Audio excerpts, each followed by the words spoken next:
Doctor, ഒരുപാട് celebrities filler injections എടുക്കുന്നുണ്ടല്ലോ, ഇതെടുക്കുന്നത് നല്ലതാണോ? Filler injections എന്ന് പറയുന്നത് നമ്മുടെ ഒരു കുറച്ച് തെറ്റായ ധാരണയാണ്, സെലിബ്രിറ്റീസ് ആണ് എടുക്കുന്നത്. സത്യത്തിൽ സെലിബ്രിറ്റീസ് മാത്രമല്ല, ഒത്തിരി അല്ലാത്തവരും വന്ന് ഫില്ലർ ഇഞ്ചെക്ഷൻസ്. കാരണം ഫില്ലർ എന്ന് പറയുന്ന ഫേസിൻ്റെ ഷേപ്പ് മാറ്റിക്കുകയും അങ്ങനെ മാത്രമല്ല, ആക്ച്വലി ഫില്ലർ ഇഞ്ചെക്ഷൻസ് കൊണ്ട് വളരെ നല്ല എഫക്ട്സ് ഉണ്ട്.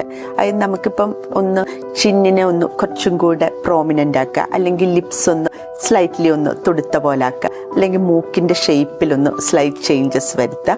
അതേപോലെ നമ്മുടെ ഇന്ത്യൻസിൽ ഭയങ്കര കോമൺലി കാണുന്നതാണ് അണ്ടർ ഐ ഒരു ഡാർക്ക്നെസ്, അണ്ടർ ഐ കുഴിഞ്ഞിരിക്കുന്ന പോലെ. അപ്പം അതിലൊക്കെ നമുക്ക് ഫില്ലർ ഇഞ്ചെക്ഷൻസ് ഉപയോഗിക്കാം. അപ്പം അതൊക്കെ കൊണ്ട് നമുക്ക് ആ സ്കിന്നിനെ മാത്രം മെയിൻറ്റെയിൻ ചെയ്യല്ല, ശരിക്കും generally when you look good, അപ്പം എല്ലാവർക്കും ഒരു ഹാപ്പിനെസ് അല്ലേ. അതായത് നമ്മൾ എല്ലാ ദിവസവും കണ്ണാടി കാണുന്ന നമ്മുടെ മുഖം അതിൻ്റെ എല്ലാ പോരായ്മകളെ നമ്മൾ തീർത്ത് അതിനെ നന്നായി ഇരിക്കുമ്പോഴത്തേക്ക് ഇറ്റ് ഗിവ്സ് എസ് ഹാപ്പിനെസ്, അത്രയും ഉള്ളൂ. അല്ലാണ്ട് ഫില്ലർ എന്ന് പറയുന്നത് ഒരു ഭയങ്കര വലിയൊരു സംഭവം അങ്ങനെയൊന്നും അല്ല.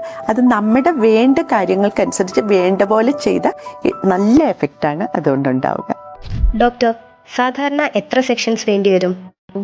ഫില്ലർ ഇഞ്ചക്ഷൻസ് പലപ്പോഴും നമുക്ക് സിംഗിൾ സെഷനായിട്ട് ട്രീറ്റ്മെൻറ്റ് ചെയ്യാം. പിന്നെ അല്ലെങ്കിൽ ചിലപ്പം അവർക്ക് ഫില്ലർ ഇഞ്ചക്ഷൻസ് മാത്രമല്ല, ചിലപ്പോൾ കുറച്ച് ത്രെഡ് ലിഫ്റ്റും കുറച്ച് ബോട്ടിലിൻ ടോക്സിൻ ഇഞ്ചക്ഷൻസും ഒക്കെ വേണ്ടി വരും. അതായത് ഓരോരുത്തരുടെയും പ്രോബ്ലം അനുസരിച്ച്, എല്ലാ മുഖവും ഒരേപോലെ അല്ലല്ലോ. അപ്പോൾ ആ മുഖത്തിൻ്റെ അനുസരിച്ചിട്ട്, ഇപ്പോൾ ചിലരുടെ മുഖത്ത് കുറച്ച് ആ സ്കിന്നൊന്ന് ടൈറ്റൻ ചെയ്തിട്ട് ഫില്ലർ ചെയ്യാതിരിക്കും നല്ലത്. അപ്പം നമുക്ക് കുറച്ച് ത്രെഡ് ലിഫ്റ്റ് ചെയ്തിട്ട്, അപ്പോൾ ആ ത്രെഡ് ലിഫ്റ്റും ഫില്ലർ ഇഞ്ചക്ഷൻസൂടെ നമുക്ക് വേണേൽ ഒരുമിച്ചും ചെയ്യാം.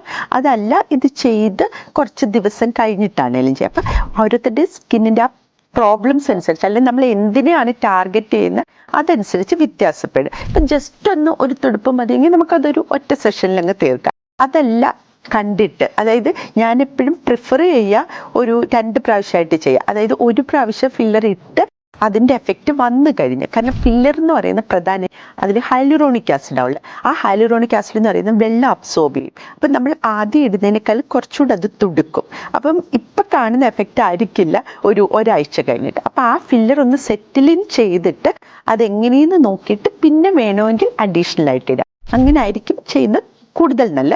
പക്ഷെ അതുകൊണ്ട് അങ്ങനെ 2 സിറ്റിങ്ങോ 3 സിറ്റിങ്ങോ ആയിട്ട് ചെയ്യണമെന്ന് നിർബന്ധമില്ല. ഒരു സിറ്റിങ്ങിൽ വേണേലും ചെയ്യാം. അങ്ങനെയാണ്.